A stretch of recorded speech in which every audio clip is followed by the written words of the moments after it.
Hello there, my very good friends, and a warm welcome and good afternoons to you. On this video, Britt Baker might be done with AEW. Jordan Grace and Josh Alexander are done with TNA. We'll tell you what was going on with Solo Sikoa's segment this week. And could AEW Double or Nothing move from Las Vegas? I'm Adam Wilborn. And I'm Andy Murray. And this is the After News. Right, we're kicking this one off by talking about this Wade Keller Pro Wrestling Torch report on Britt Baker.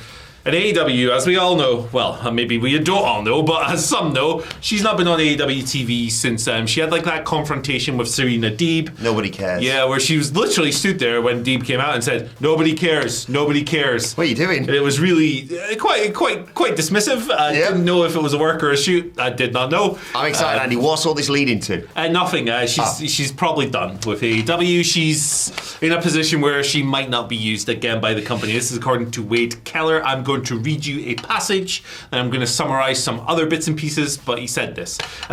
She might be done with AEW. At least the feeling I'm getting from talking to people in AEW is that Tony Khan might have her in the same category as some other wrestlers where they just don't get phone calls and don't get called in to show up. There's a lot of frustration with her, I'm told, and this is pretty consistently. She's wildly unpopular in the women's locker room. One person said, "No one ever wants to see her come back." That's one person, but it's a quote that he read on the show. He knows that incident with MJF from a couple of months ago, that factors into Britt being off TV. But there are some other issues as well. Apparently she's becoming increasingly difficult to work with. This is a reputation she's had for a while as well, apparently, and this is all Wade's report.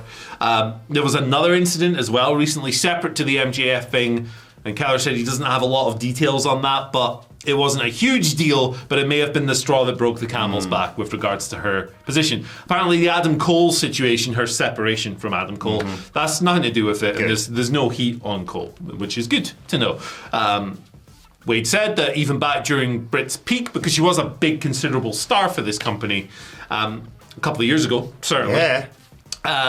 Even back then, there was talk of her being unpopular in certain circles, and here's a quote: "Fiercely territorial of her role in the company in a way that felt unsustainable."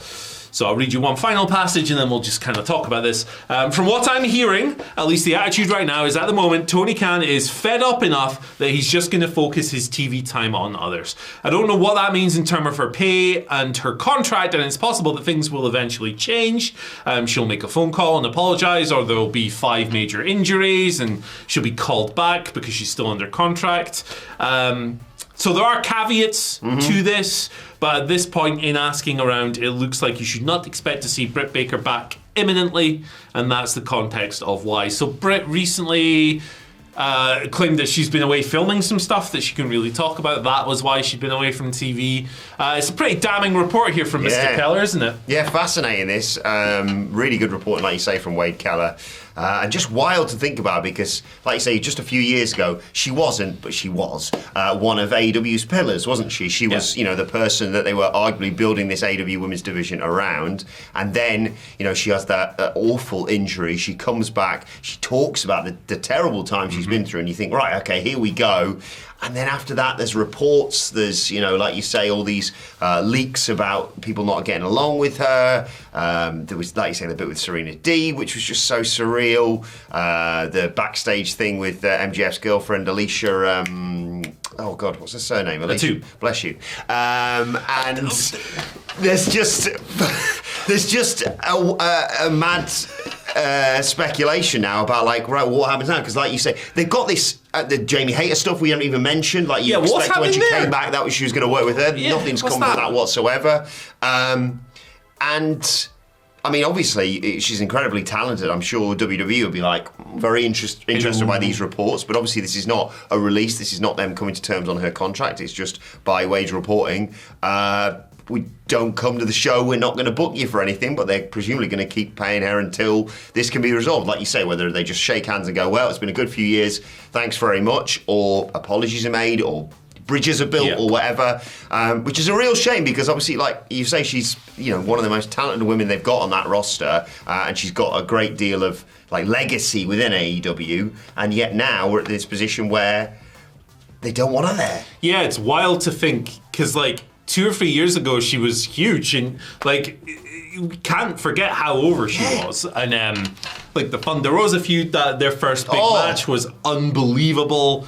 And then she shredded her knee, but she was still on TV in the wheelchair with Reba Rebel. And she was staying over, doing all that stuff. And it just feels like it's been a gradual slide. Obviously, she had a really bad injury leading to her latest comeback, and it sounds like she went through hell during that recovery period, which sucks. So I hate that for her, obviously. But it sounds like she's ruffled a few too many feathers the wrong way. I mean, there's other incidents like the sandbagging thing.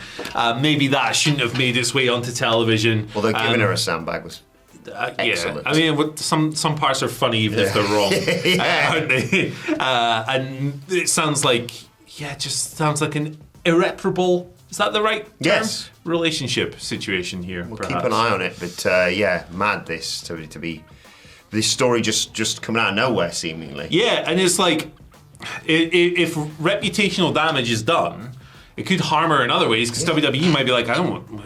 We got a really good. Yeah, locker room's really good. We don't want any of that smoke. Or they could see it as a challenge, like CM Punk. Yeah, well, this is true. This is true. They did bring him back. On the other side of the coin, she is a dentist, so she could just. She'll be fine. I don't think a dental surgery is going to go. Sorry, Britt Baker. We heard you were nasty backstage in wrestling, so we're not hiring you. Or so we did in that tooth and nail match. Yeah, it was a bit too much. So yeah, no, not for us. But yeah, there you go. We'll keep you posted and keep our eyes out for more updates on that one. Lots to talk about TNA though today. We talked a bit about it in the morning news. We're going to check that out with regards to title changes and surprise appearances. But with regards to personnel, I think something that we all anticipated was coming has been reported by Mike Johnson of PW Insider. Two big TNA stars seemingly done with the company. Last night was Jordan Grace's last night with the company. No real surprise there, like I say, because I mean everyone and their mum has said, well, she's going to WWE. She's been there before, obviously in the Rumble. She's made appearances in NXT, and she's just an incredible talent, and I think WWE have been sniffing around her for quite some time. Inevitable, you would feel like she's going to be in the Royal Rumble and then committed to WWE going forward. Yeah. Also, Josh Alexander, he lost his I Quit match to Mike Santana. Not only quitting the match, but presumably quitting TNA, as reported here, again by Mike Johnson of PW Insider. He's going to be a free agent by mid-February, although there was a bit of an update on this that came late last night. TNA saying Santino Marella is going to address Josh Alexander quitting on Thursday, the big live Impact, which also has that Fraxium versus Rascals NXT tag title defense. So big show for them. Josh Alexander, another personnel who has been talking for a long time now about exploring other opportunities. I think a lot of people have been crying out for it as well. He's so good, and another person that WWE would be like, wouldn't mind having you on the books. Yeah, so I mean, 200% Jordan Grace ends up in WWE. I don't think that's any doubt. I think, she'll be in the Rumble again, second year in a row, this time as a contracted wrestler. I think that's... I would be shocked if that didn't happen. Yes. She's been used... You're more shocked than if Joe Hendry doesn't appear in the Rumble. Yeah, like, it just seems like nailed on. Yeah. They've used her a lot in NXT throughout 2024. It's going to happen. She's great. I would throw her straight on the main roster. I think she would immediately be one of the best wrestlers on the scene. On whatever show she lands on, I think she's absolutely great. You pick for opponents as well, Jesus. Yeah, exactly. No need to mess around with learning how to work the hard camera or anything like that. You're she good. did it at the Rumble. It's fine. Yeah. She's good. She's going to be a big star. She's going to be a champion. I mean, look, if you want to make a star, win the Rumble. Ooh, I like that as an outside bet. I think it'll be a while before they do something like that, but it would be great. It would be great. Josh Alexander, interesting case for sure. I think that everyone will be interested in him. I think the AEW you fit our wrestling style to a T. I think the WWE will be like, you also fit us, and you have the old tag team, the North with Ethan Page. Yeah, we could do that if we want to. Give Ethan something different to do at some point as well, or maybe just push Josh as a singles because he's awesome. I think New Japan and other Japanese promotions will be like, you rule, come here. I think everyone everyone's gonna be interested in Jordan Grace as well, but I think that's a done deal. Josh, I think it's a bit more open, but I think WWE is probably a very attractive thing. Yeah, and it's really great news for him him because I still remember reading only just a few years ago, when you think about how long he's been in the business for, only a few years ago, him saying, I'm quitting my sort of day job to just focus completely on wrestling. And this was like whilst he was doing big things in TNA. One would hope he gets a big old payday. Play them off against each other, Josh. Get that money you more than deserve. Yeah, absolutely. Open market. Hey, they've given me this offer. What are you going to give me? Yeah. This headgear don't come cheap. Yeah, exactly. Yeah, do you know the reason he has the headgear is because he almost has his ear ripped off in a match. So it's like a... There you go, Josh Alexander, Mick Foley, first match. There you go. Let's go. Ear versus ear. Hey, congratulations to Mick Foley on losing like 100 pounds. Oh, fair play. See this? Like he said, he was the heaviest he's ever been. He's down to like 280. I saw a photo of him, with t-shirts like hanging off of him. Good for you, Mick. Yeah, that's awesome. Great news. Tell me your secrets, folks, please. Please, man, please. Right. Let's talk about Solo Sikoa and his creative a little bit. So he had an interesting SmackDown. There was a segment where Jacob Fatu was talking some smack. Tama Tonga's walking around in the background, doing that. Solo comes down, big entrance. That's his theme. It's Solo. It's Solo Sikoa. Doesn't have the Uafala anymore. Obviously, he lost that. He's no longer the tribal chief. He's now Solo Sikoa. I don't know. Microphone, said nothing, left.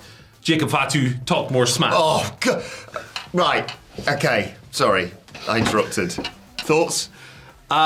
Jacob Fatu is the truth. Yes. I think we're going to talk about Solo in a minute. Let's just talk about Jacob Fatu. This guy, oh my God, what can't he do? Yeah. What can't he do? He can wrestle like a mother effer. He can talk like a mother effer. He projects really well. I am scared of him when he's on TV. Not many people that are actually like legitimately terrifying. And then he had that confrontation with Braun Strowman, and I'm like, this is my most anticipated match for the rest of the month, brother. This Saturday. This is awesome. They're going to do 8 minutes, right? All they're going to do is run into each other, slam each other. They're going to grunt, they're going to sweat, they're going to grunt and growl and grunt, and then go...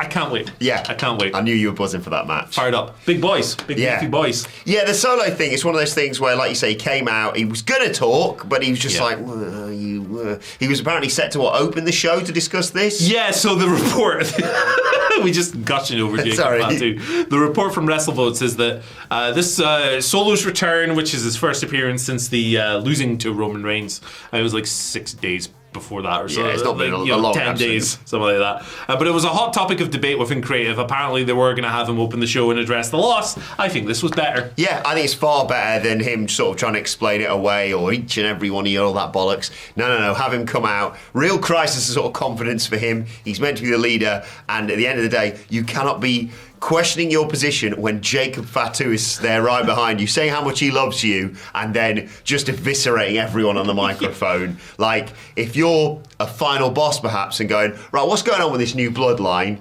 You're looking more at Jacob Fatu than you are at Solo Sikoa for all Solo's talk. Yeah. Or lack of talk on this show. Man. Jacob versus The Rock. Jacob would wear that man out There's not very quickly. There's not many matches where I'm like, I don't want The Rock to win this one. Yeah. But that's one of them. Jacob Fatu's going to have an incredible 2025. Yeah, I mean, the moment when he finally goes, I hate you, Solo, it's going to be, oh my God.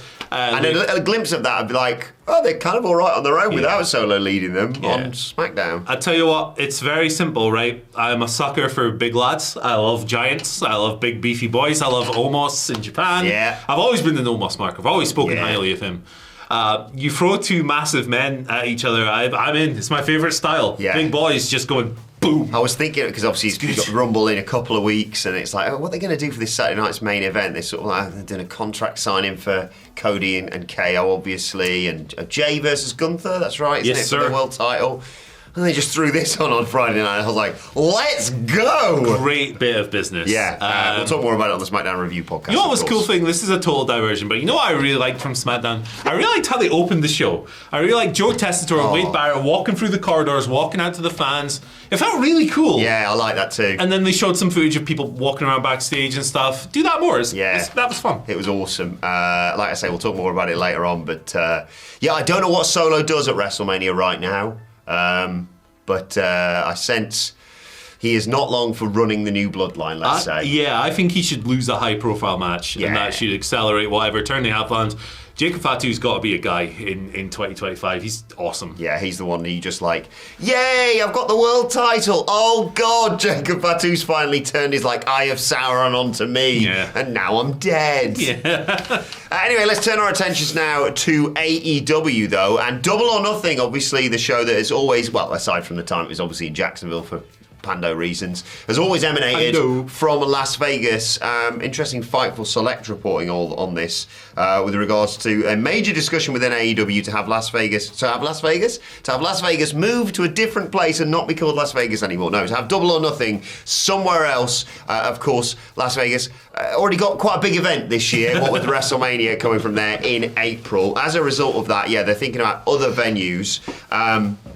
I don't know where that could end up being. I love Double or Nothing in Las Vegas. I think the whole aesthetic just works really well there. But understandable that they're like, WWE kind of running that town, brother. As well as that, on top of this, Fightful reporting that AEW are unlikely to release their entire pay-per-view schedule for the year because WWE like to go, running there, are you? Well, how about we run a show the exact same weekend or 2 weeks before or whatever, which is a shame. I like being able to plan my year ahead and look at where all these awesome shows are going to be coming from, but completely understandable from AEW's business side of things. Like WWE ran that house show in Orlando around about the times the world ended, and it did well, and, They counter program with some NXT show, I think. Yeah, I can't. Vengeance Days on when they did the Aussie. Not actually, to be fair, that's not completely accurate because it's like Aussie show in the morning, Vengeance Day in the afternoon, but even so. Although the Aussie show Grand Slam is weird because they advertised it as being on TNT at the same time as the blooming NBA All-Star Weekend. What time's it on, guys? And then in the marketing they had TNT and then they removed it.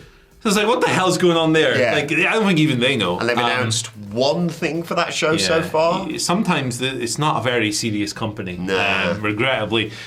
Double or Nothing not being in Vegas, that would be a shame because it feels like a fun tradition. Yeah. Gambling.